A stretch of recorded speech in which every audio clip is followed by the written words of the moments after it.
So what do I mean by the immune system? It's that kind of thing that stops you getting sick. But in Chinese medicine, there's a big difference in the way that we actually work with the body. So Chinese medicine is 4,000 years old, but it began as a practice to stay healthy, to protect yourself before getting sick, which is quite different than Western medicine, which wants to fix you when you do get sick. Now, I do have clients, obviously, that come that aren't well, and I help them get well. But in the main, this practice and Chinese medicine is all about staying healthy rather than fixing yourself when you've gone too far. And how do we do that? So that kind of like staying healthy, staying protected, that immune system.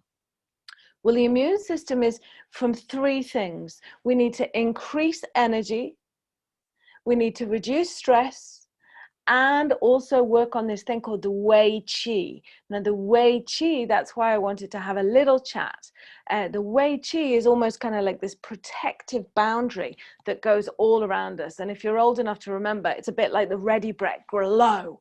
So that when you go out in the morning, you have that kind of whole glow of wonderful, warm, protective energy. And that's called Wei Qi. And the Wei Qi usually it's made with the stomach, the spleen and the stomach creating energy, sending it to the lungs, and really predominantly the lungs pass around this Wei Qi to make this boundary. So that's why we're working quite a lot with the lung meridian. At night, the Wei Qi enters the body and nourishes all the yin organs in the body.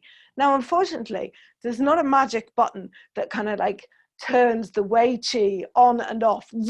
I've got this boundary. And it's off and I go to sleep. It's the practice. It's this practice. It's the practice of eating well, thinking well, breathing well, moving well. Those 5 pillars of Chinese medicine that I shared with you yesterday. It is the practice. And let's do a very simple practice now. We started this yesterday. Let's do it again today. So the wave breathing. So putting your hand below your dantian, find your belly button, 2 centimeters below is your dantian. We're just going to cover the dantian, and the other one is going to go on the chest. Breathing in, your belly comes out, and then your chest comes out. And then breathe out. And the belly comes back in, and the belly button comes back to the spine. Breathing in, belly expands, chest expands like a wave. And breathing out, chest goes down first, followed by the belly. Breathing in, and out. You carry on doing that. There is a massive physical response to the way in which you breathe.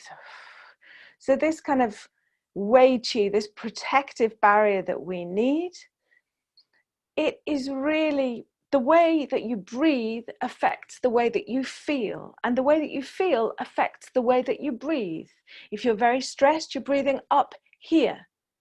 And once you actually really breathe really deeply and make your breaths last for at least 5 seconds, this really helps the brain come out of the frontal cortex and start thinking with the whole brain. It releases stress in the body and you feel better. So very, very simply, we need to bring that mindful breathing. There is a wonderful, intimate connection between your physical reaction and the way that you're breathing. Okay. Last time, breathe it out and into the chest and down. So we're beginning to build that Wei Qi. And today is Makaho Friday. So even though we talk a lot about Chinese medicine, what I do is I also do a Japanese version, which is called shiatsu. And today we do the shiatsu version, which is the Makaho. So we're going to work on all the 12 meridians this morning. So let's get started.